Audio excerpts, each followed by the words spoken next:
or is there something else at work? That's really it. Because I don't know if something else is at work, but that has definitely been the trend the last 2 years.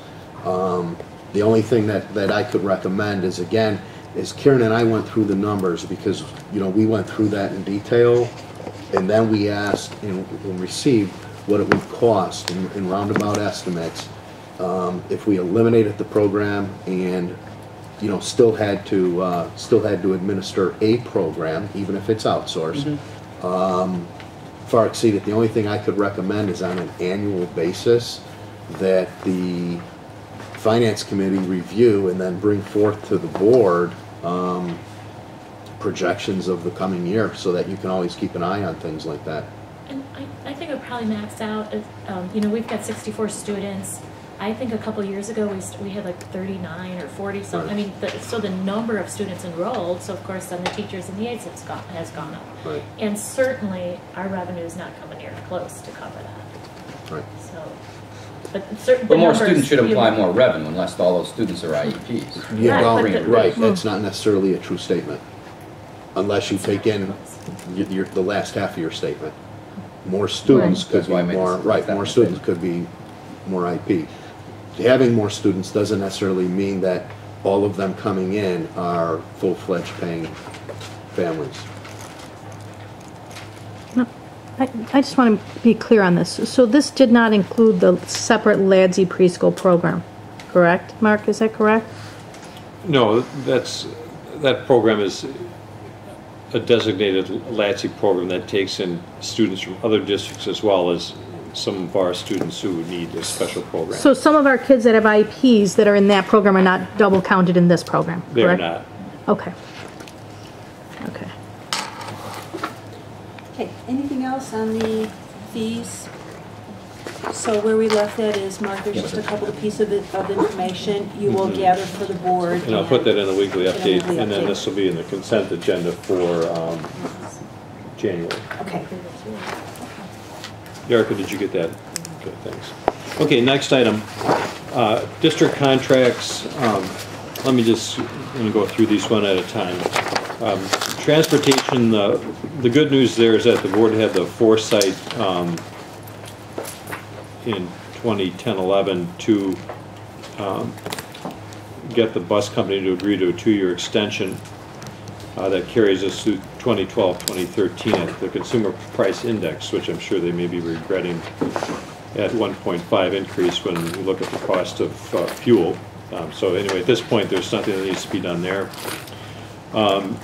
Cleaning, I'm recommending that we continue with GCA. They've given us really excellent service, and they're competitive. We've checked other companies through the years, and a big deal there is the security of the building that they're responsible for, and we've never had anything but excellent things to say about them. Food service I want to come back to, because the Finance Committee talked about that at length. Auditing services, the board will recall that we did quite a bit of shopping around a couple of years ago. We did not find any company that provide the services at, for less money. So we'll know that increase. Catherine, when do we typically hear from Baker Tilly in terms of the subsequent year? It's April? Okay.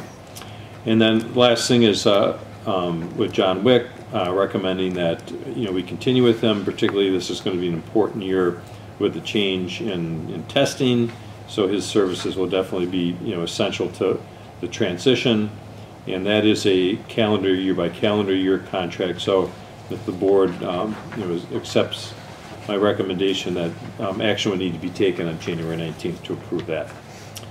Now back to food service. We had a bit of a different interpretation of our outcome of the meeting when we met on this in the Finance Committee.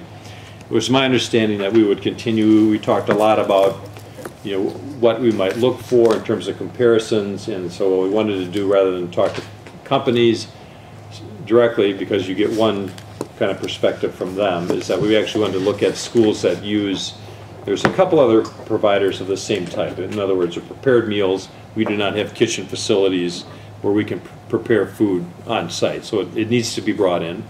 there are only, we checked with the State Board of Education, there are 3 viable providers, okay? So one we use, FSP, and then there are 2 others.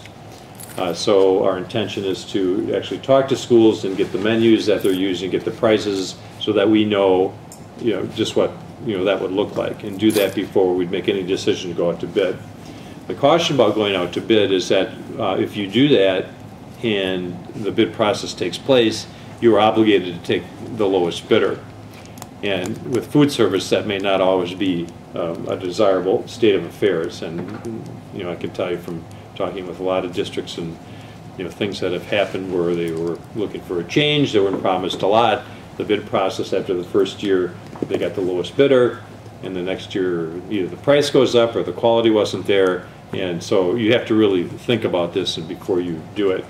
Not that we would not do it if we felt that price-wise or otherwise it was merited, but we wanted to do more research about that before we made a recommendation to the board.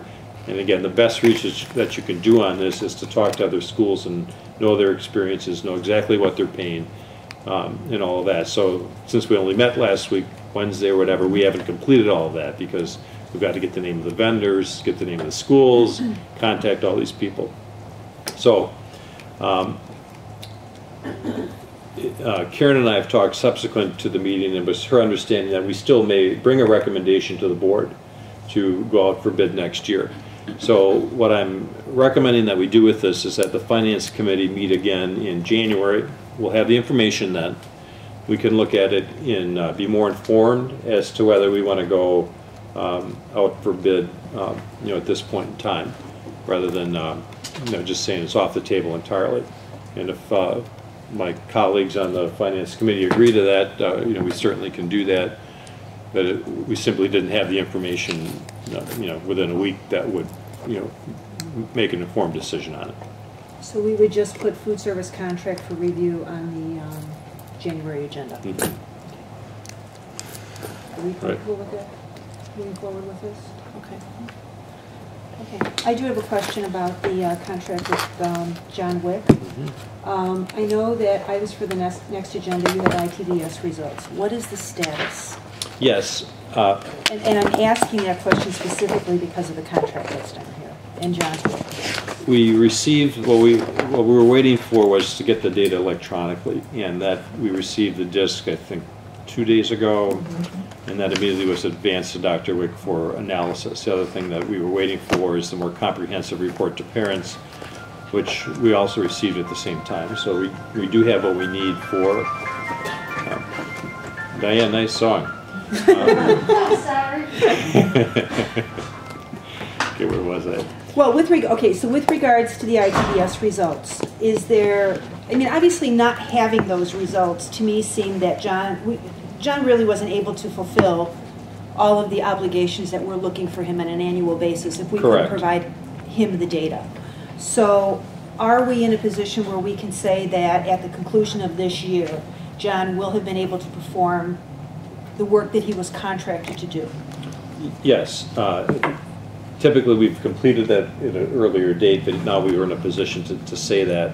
And then I would add to that is because now, if you recall, one reason we transitioned to this revised version or newest version of ITBS is because we have interim assessments that we are providing to all students receiving remedial services. So for those students, it's an abbreviated test, but it provides us to monitor more frequently. So he has additional work to do to analyze, those results as well. Okay. All right. Do you feel we'll ever be in a position where we won't need his services? Possibly. I think we're a year or so away from that. Given the transition, but we would still, need somehow to be able to conduct the analysis. And that's really kind of the board's call in terms of the analysis that we're getting. But the one thing we would like to get to a point in-house is being able to do the profiles that are extremely valuable for individual students, and we definitely are not there at this point because of the transition to form, what's called now the Form E. But over time, yes, it may be a possibility. or to call back his services